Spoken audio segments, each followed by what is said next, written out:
Okay, I want to talk a little bit about Bam Margera's chart, and I'm going to try to leave out anything about zodiacs because zodiac is a preference and it's a human calculation of how the stars are affecting us, and I think it's much more important and much more impactful if we just focus on the houses and the planets and the relationship that the planets are having to each other by the degrees of which they're connecting. So, Bam has nothing in his first house. We have a birth time of midnight, putting the sun right at the bottom of his chart, and the moon about to rise, but not quite risen. So it would have been a very, very dark night. There was not a single planet in the top half of his chart. There is nothing in the first house. So his personality, his identity, his body, these are things that were already predetermined in a past life. He didn't have anything to work through when it came to his sense of identity. He knew exactly who he was as a child. And if you watch any documentaries like the Vice documentary on Later that just came out on him, it very much speaks to the fact that his personality was well formed at a very young age. Now, something interesting here is that if you ever meet somebody who has Mars in the second house, understand that their motivations and their power and their sexual charisma and their intensity, it may be really obvious to you, but they have no idea. Regardless of the sign that it's coming out of, if it's in the second house, it's in a blind spot. The second house is our second nature. It's also our worth, our sense of self-worth, but it is underneath and supportive of the personality, but it is not something that you can cognitively really tap into unless it's under a specific transit and you're being guided and really hyperly focusing on that. This is why, even though Bam was an athlete, which is a very Martian type of energy, it was second nature for him. It wasn't like he had to push himself to train. It was fun for him. It was aligned to him. He has a third house with the North Node, Jupiter, and Saturn. Third house is it rules skateboarding, so it makes a lot of sense because skateboarding is transportation, but it's local transportation. So it very much makes sense that his Jupiter would be here. Jupiter is where we are expansive, where we philosophize. It's our personal philosophy. It also teaches us how we travel and how we get out of our world, our own personal little world. The North Node is also where we may have desires that are bigger than us. His communication style and communicating his experience was very much a blog style with Viva La Bam when he had that show going. And being that Saturn's here too, the fact that his father, and this is a night chart, so Saturn represents the father, Saturn being in his sibling zone. If you ever watched any videos with Bam where he's dealing with his dad, which very much they're violent and aggressive, the way he deals, he pranks his father a lot. Very much a North Node Saturn energy here is this, like, especially with Jupiter, this combination of the three really does make sense as to why he treated his father like a sibling, and why his father was in a lot of his videos and in a lot of his productions and was like a central theme character. So in the fourth house of home and roots, we have 5 different placements. There's a Sun Lilith conjunction here. Now, if there's going to be a energy that you can find where someone battles with addiction, personal power, boundaries, being called obnoxious, being called annoying, having a bad reputation, it's Sun and Lilith together. So for many people, Bam was the kid brother, the annoying kid brother frequency. If there was an archetype that he would fit into, that would be the energy of Bam persona, public persona. And having the fourth house Sun conjunct Lilith means that his bad reputation would in many ways overshadow his ability to provide for himself, to feel elated. His life purpose in many ways is to be the villain. Okay, so like, and that's a Lilith Sun conjunction. That's something I've studied pretty heavily, and I wasn't surprised to see it at all when I saw Bam's chart.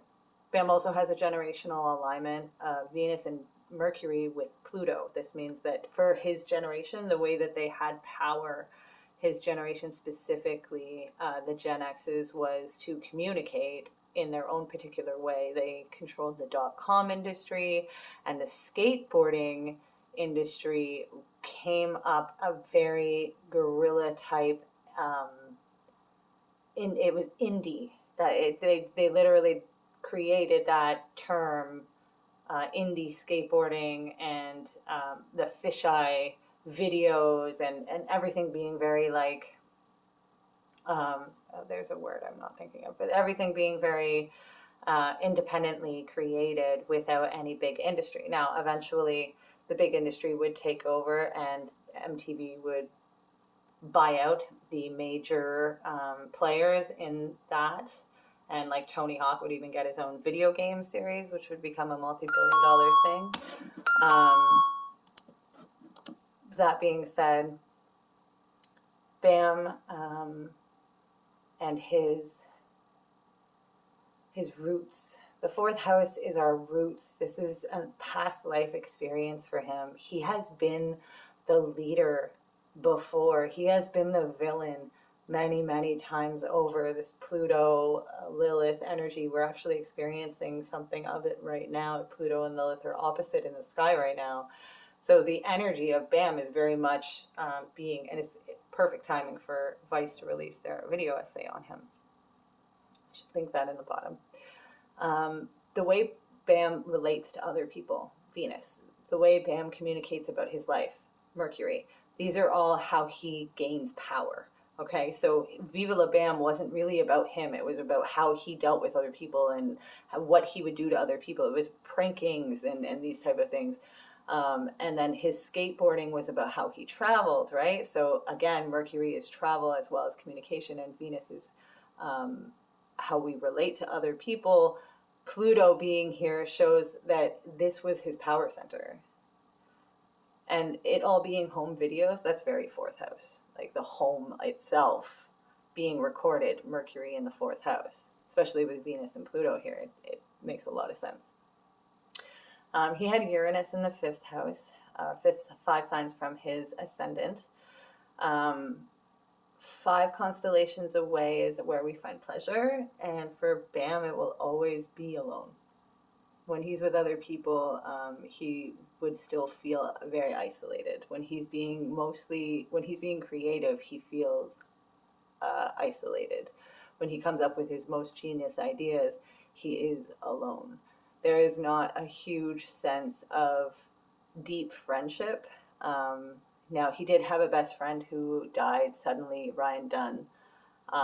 And so anytime, and that can be related back to this as well as fifth house Uranus, is anytime he would be around someone close, there's a chance that they could get hurt. Uranus energy destroys things before it can be created, in the worry that it might destroy them or overcome them. Ryan Dunn died of alcohol-related accident while Bam was still struggling with his own alcohol problem. That speaks to itself right there. Getting too close would be dangerous. The moon and Neptune are conjunct, which means they're right beside each other. So this is another reason that his moods, his ability to reflect his environment, very leaky, very unable to solidify and create an independent nature. And it also directly affected his mental health because it sat in the 6th house of routine. And when the moon is in the 6th house, shifting, changing and shifting your patterns of behavior, the only way to get around that is to be a servant of spirit or source. Everything else, all of the houses from 7, 8, 9, 10, 11, and 12, as well as 1, are all empty. Even though this is a public persona, everybody knew him, everybody knew of him, he had a very infamous, it is always going to be his downfall and his recovery that becomes more impactful than his rise to fame, because the sun is at the bottom of the chart. Getting humbled, going back to the start, developing from underneath, rediscovering self, internal journeys. Bam could be a very, very powerful spiritual leader. He is extremely psychic. Like most people who battle with alcohol and heroin and other liquid-based drugs, there is an element of escapism, but that escapism comes from being able to feel everything around them and everybody's opinion around them too heavily. This is very much the case with Bam. If he was to get completely sober and find a way to find a faith, his manifestation abilities with his Jupiter alignments to the moon, being so positive and so strong from the third house, this man could be a very powerful manifester psychically, but he would need to recognize the need for ritual.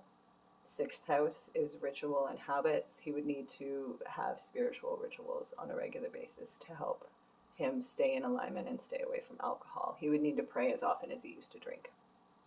He would need to be accountable and fall into his integrity as often as he used to escape.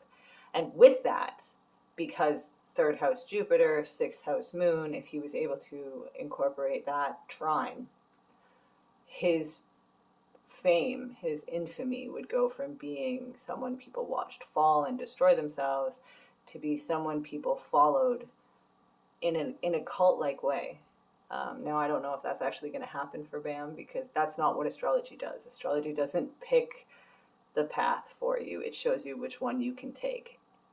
He's either going to kill himself or he's going to lead a bunch of people into God. But we'll have to see, because fate is always there.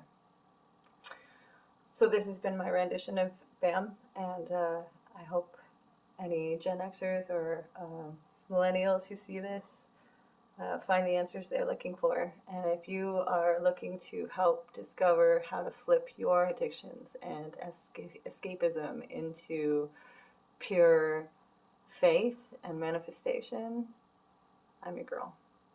Love you. Bye.